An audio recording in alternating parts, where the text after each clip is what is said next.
ሄሎ ፍሬንድስ ሃው አር ዩ? እንዴት ናችሁ ወገኖቼ? ሰላም ናችሁ ወይ? ጌታ ይባረክ። ወጥቼ ወደ ቤት እየተመለስኩ ነው። this is my way I came from. long way I walk. now ወደ ቤት እየሄድኩ ነው። እንዴት ናችሁ? ሰላም ናችሁ ወይ? ሁሉ መልካም? እንግዲህ ዛሬ የዮሴፍን ታሪክ አነብ ነበርና እያጠናው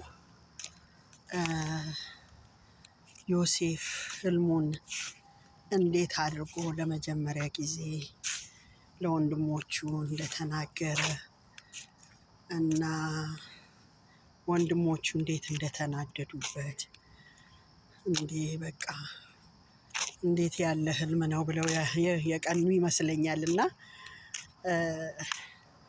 በዛው ደግሞ በአንድ ህልም ቢያቆም ጥሩ ነበረና እሱም በአንድ ህልም አላቆመም። ህልመኛ ሰው ህልሙ በአንድ አይቆምም፣ እስከ መጨረሻ ድረስ ያለውን ነገር ያያል። ምክንያቱም ህልሙን የሰጠው እግዚአብሔር ስለሆነ። ከዛ ዮሴፍ ሁለተኛውን ህልም እንደውም ሲናገር አባቱ ተቆጣው ይላል። ገሰጸው፣ አባቱ ገሰጸው። የሆነው መሆኑ ላይቀር የምናልፍበት መንገድ ብዙ ነው እና አባቱ ገሰጸው። እኔና እናትህን ልንሰግድልህ ነው አይነት ነገር ነው እንግዲህ። እና በጣም ነው ህልሙ ለብዙ ሰው ያስቆጣው ማለት ነው። ቢሆንም ግን በጣም የሚገርመው አባቱ ይጠብቅ ነበረ ይላል። ቢቆጣውም ቢናደድበትም እንኳ ህልሙ ግን ከየት እንደሆነ የተረዳ ይመስለኛል አባትየው። እና ይጠብቅ ነበረ ይላል። ያ ህልም ግን ለመሸጥ አደረሰው። ለመሸጥ ዮሴፍ አንድ ጊዜ ብቻ አይደለም የተሸጠው፣ 2 ጊዜ ተሸጠ። ወገኖቼ እንዲህ ልላችሁ እወዳለሁ። ዛሬ እግዚአብሔር በእናንተ ላይ ባለው ዓላማ፣ እሱ በሰጣችሁ ህልም፣ እሱ ባሳያችሁ ራእይ በብዙ ነገር ደጋግማችሁ በህይወታችሁ ታልፋችሁ ብትሰጡ እግዚአብሔር ያለው ነገር አይቀርም። ወቅቱን ጠብቆ ይመጣል፣ የእግዚአብሔር ጊዜ ሲደርስ ማለት ነው። ስለዚህ እንደምናልፍበት ነገር የሚያመው የምናልፍበት ነገር ለክብር ይሆናል። አንድ ቀን ለክብር ሆኖ በቃ እንደገና ሌሎችን የምናተርፍበት እንሆናለን። እና እግዚአብሔር መልካም ዓላማ ነበረው ለዮሴፍ። ዮሴፍ የራሱን ህይወት ብቻ አይደለም ለቤተሰቦቹ ህይወትም የሚተርፍ ነገር ከዛ ውስጥ እንዲወጣ እግዚአብሔር ያውቅ ነበር።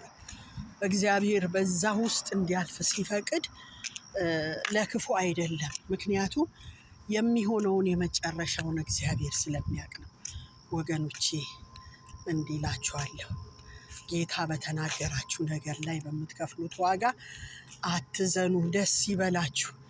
ምክንያቱም በእጥፍ የሆነ በረከት ይዞ ይመጣል።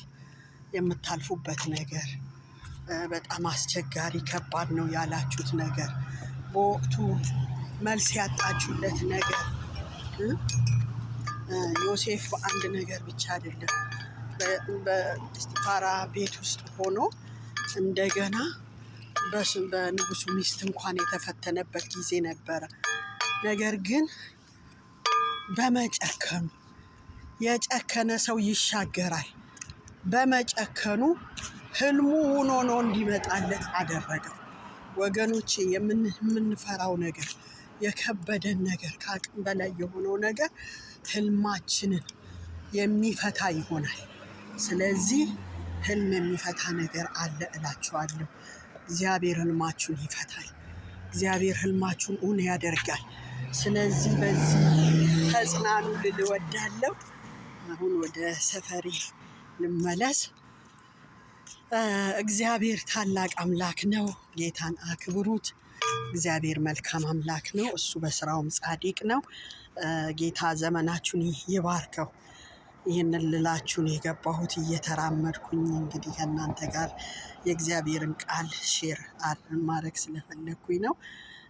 ጌታ ኢየሱስ ጌታ ነው። ተባረኩልኝ።